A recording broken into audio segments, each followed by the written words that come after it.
얘들 안녕. 사회문화 7강 들어가도록 하겠습니다. 대작 관행에 관한 법적 쟁점들 한번 보도록 할게요.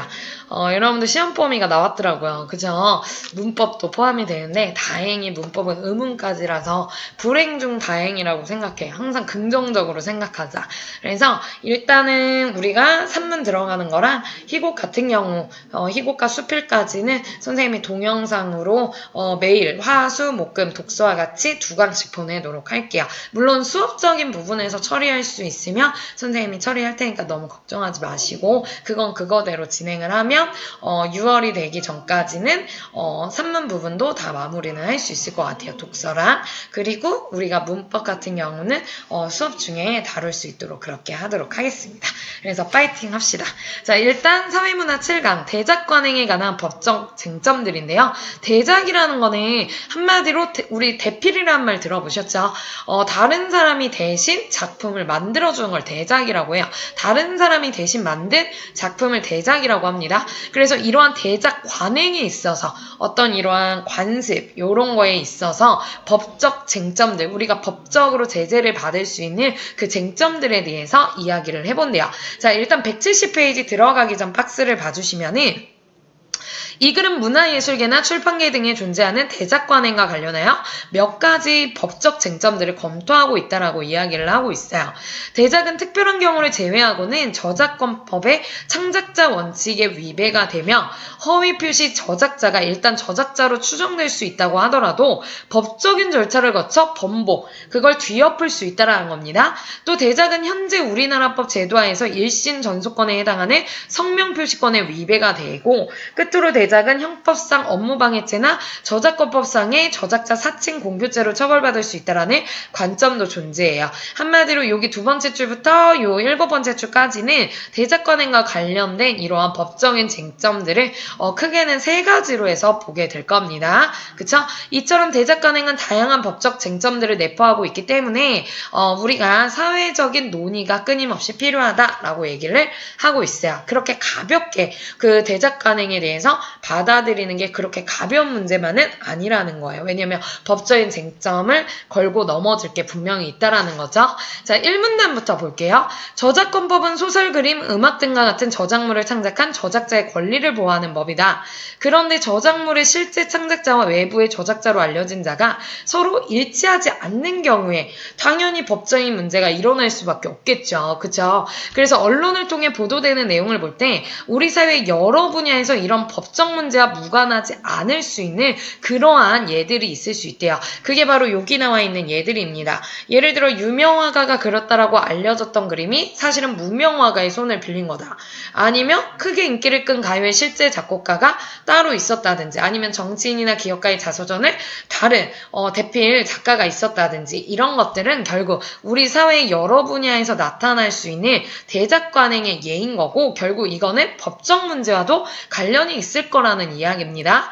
자, 대작이란 대작 작가가 의뢰인으로부터 일정한 대가를 받고 의뢰인을 위해 대작물을 작성하고 그 공표도 의뢰인의 명의로 하는 걸 의미합니다. 공표라는 거는 이제 세상 사람에게 널리 알리는 걸 의미하죠. 발표하는 걸 의미해요. 그래서 그것도 결국 의뢰인의 명의로 하는 걸 의미한다. 의뢰인과 대작 작가가 대작 행위에 대해 체결한 합의가 그 바탕을 이루게 된다. 그러니까 이건 합의하에 일어나는 거지. 만약에 이 진짜 만든 이 대작 작가 몰래 하면 그거는 이제 진짜 사기가 되는 거고, 그쵸? 그거는 완전 불법인 거고, 합의하에 이루어진 거면은, 이제 뭐 대작이라는 행위가 이루어질 수는 있는 거예요. 그런데 대작관행이라는 이러한 관습은 사실 그렇게 쉬운 문제는 아니라는 거예요. 일반인들의 보편적인 법감정에 부합하는가 여부를 넘어서 민형사상 책임과 관련된 법적인 쟁점들이 있을 수 있다는 겁니다.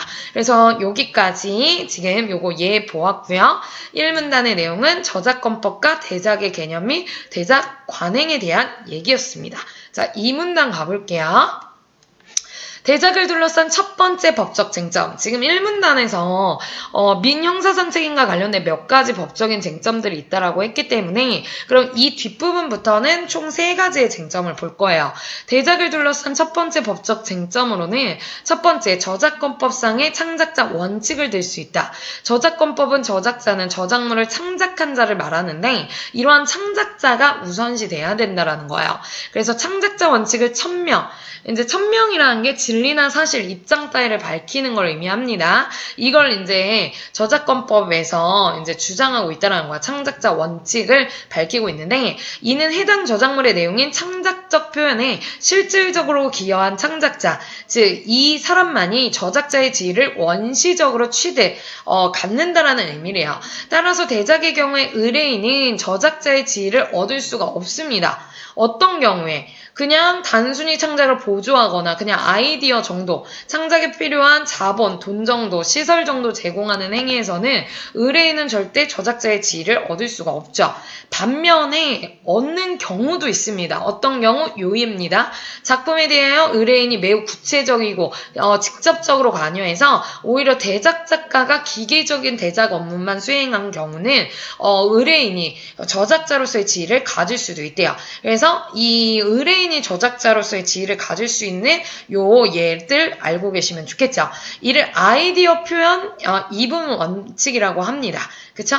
그래서 의뢰인이 저작자로서의 지위를 가질 수 있는 이러한 경우의 원칙이라고 봐주시면 되겠고, 이 원칙은 비록 명문화되어 있지는 않지만 판례상 저작권 보호 범위를 판단하는 일반적인 기준으로 인정될 수 있다라고 이야기를 하고 있어요.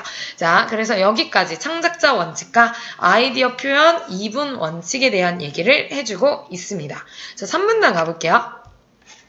물론 당사자 합의에 따라 실제 창작을 하지 않은 자의 성명이 저작물의 원본이나 그 복제물에 표시된 경우에는 저작권법 제8조 제1항이 적용되어서 이런 허위 표시 저작자도 일단 저작자로 추정될 수는 있어요. 그러니까 추정이라는 게 뭐냐면 이제 사용설명서에 각주에 달려져 있어요. 법률. 확실하지 않은 사실을 그러니까 법률상에서 이 추정이라는 의미는 확실하지 않은 사실을 그 반대 증거가 제시될 때까지 진실로 인정하여 법적 효과를 발생시키는 거야. 그러니까 아직 진실이 밝혀지지 않은 가운데 이런 추정이 이루어질 수 있습니다.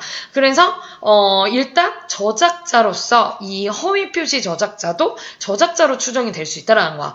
근데 이 규정은 어디까지나 저작자로 추정하는 것에 지나지 않기 때문에 얼마든지 그 진실을 밝히면 그 추정은 번복, 뒤엎을 수 있어요.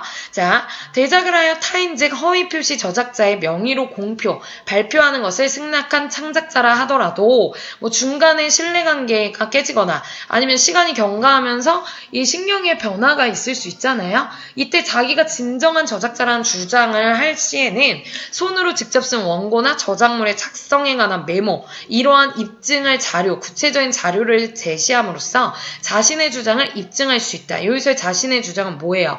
바로 이 허위 표시 저작자가 아니라는 거, 그 추정, 저작자라는 그 추정을 번복할 수 있는 방법을 얘기하는 겁니다. 그래서 결국은 자기가 창작자다, 진짜 창작자라는 걸 밝히는 거, 입증할 수 있다는 걸 뭘 통해서? 이런 구체적인 자료를 통해서 이처럼 자신이 창작자라는 사실을 성공적으로 입증하면 저작자의 지위는 당연히 회복되고요. 자신의 이름으로 저작권 등록을 할 수 있어요. 하지만 대작하면서 받기로 한 그러한 금액이나 손해배상 책임은 당연히 져야 되겠죠. 그쵸? 그러니까 결국은 자기가 원하는 걸 얻으려면 하나는 또 이뤄야 되는 거야. 그쵸? 그래서 중간에 자기가 마음이 변했거나 신뢰도가 떨어져서 자기가 만약에 창작자임을 밝히려고 한다면 이러한 밑에 나왔듯이 그 대가로 받기로 했던 금액이나 손해배상은 이제 자기가 감수를 해야 된다는 겁니다. 그래서 3문단은 허위 표시 저작자에 대한 추정과 그 번복. 4문단. 그럼 두 번째 쟁점은 뭐냐? 창작자가 본인의 존재를 밝히는 것에 대한 권리인 성명 표시권에 관한 겁니다. 의뢰인의 명의를 표시하여 저작물을 판매한다는 것은 대작 작가가 성명 표시권을 포기한 셈이 돼요. 그래서 현재 우리나라 저작권법상 성명 표시권은 저작 인격권 중에 하나로 일신 전속권의 성격을 지니고 있어서 포기할 수 없는 권리라는 점에서 일종의 모순이 된다. 그러니까 일반적으로 이제 그 창작을 한 사람에게는 성명 표시권이라는 게 이제 저작권법상 그 권리가 이제 주어지는데, 사실 이제 창작자가 의뢰인에게 자기의 그 창작 저작물을 판매한다라는 것은 결국 이러한 성명 표시권을 파는 거, 즉 포기하는 셈이 되는 거잖아. 그럼 결국은 일반적인 성명 표시권의 그 의미가 모순적으로 이제 나타날 수밖에 없다라는 거야. 왜냐면 성명 표시권이라는 거는 절대 포기할 수 없는 권리인 건데, 그거를 포기한 셈이 된다는 거는 모순이 된다라는 말이라는 거예요. 이를 해결하기 위해 일부 국가들에서는 실용적인 관점에서 위탁 저작물을 업무상 저작물로 폭넓게 인정하여 의뢰인이 바로 저작자가 될 수 있도록 성명 표시권을 포기하는 걸 포기까지 인정하고 그거를 빠르게 인정해주는 모습이 있지만, 사실 아직까지 우리나라에서는 창작자 원칙의 예외를 극히 제한적으로만 인정을 해요. 아예 인정 안 하는 건 아니야. 제한적으로 인정하기 때문에 성명 표시권 문제를 해결하려면 사실 쉬운 문제는 아니라는 거예요. 별도의 입법 과정을 거쳐야 된다는 겁니다. 그래서 사실 현재와 다른 법을 제정해야 될 수도 있대요. 그래서 4문단까지가 성명 표시권 문제와 업무상 저작물의 인정입니다. 그쵸? 그래서 우리나라는 사실 제한적으로만 인정하고 있기 때문에, 성명 표시권의 포기를 제한적으로만 인정하고 있기 때문에 사실 뭐 법적으로 입법 과정 이런 것들이 필요하다라는 거 볼 수 있겠어요. 5문단 끝으로 세 번째 쟁점, 대적이 누군가의 법익을 침해한다고 보는 관점인 건데, 이런 관점에서는 대작에 의한 허위 표시 저작자가 사안에 따라서는 형법상 업무방해죄로 처벌을 받을 수 있다라고 봅니다. 또 전형적인 대작은 결국 저작자를 허위로 표시하여 발표하는 셈이기 때문에 성명 표시권 침해하는 별개로 저작권법상의 저작자 사칭 공표죄도 적용될 수 있어요. 그래서 결국은 저작자 사칭 공표죄의 규정은 저작자가 아닌 자를 저작자로 하여 실명, 이명으로 표시하여 저작물을 공표한 자는 1년 이하의 징역, 1천만 원의 벌금에 처할 수 있어요. 그래서 이 규정의 입법 취지는 허위로 표시된 저작자의 명의를 신뢰한 일반 공중의 신용을 보호함으로써 사회적인 법익, 그쵸? 국가적인 그런 법익을 수호하려는 것이기 때문에 설령 성명권자의 승낙이 있다고 하더라도 당해죄는 성립할 수밖에 없습니다. 그래서 결국 이러한 상황들을 지켜봤을 때 이러한 출판계나 문화계에서 자리 잡은 대작행위에 대한 이러한 법적 쟁점들은 사실 이제 쉬운 문제는 아니라는 거야. 그래서 결국은 하나의 사회적인 논의가 필요하고 이런 다양한 법적 쟁점들이 있기 때문에 우리가 대작 관행들이 그렇게 쉽게 이루어지기가 어렵다라는 겁니다. 그쵸? 그래서 대작으로 인한 법익 침해와 대작 관련 논의의 필요성. 그래서 대작 관련된 이러한 관행들은 쉬운 문제가 아니라는 거. 이러한 세 가지 쟁점을 통해서 확인할 수 있었어요.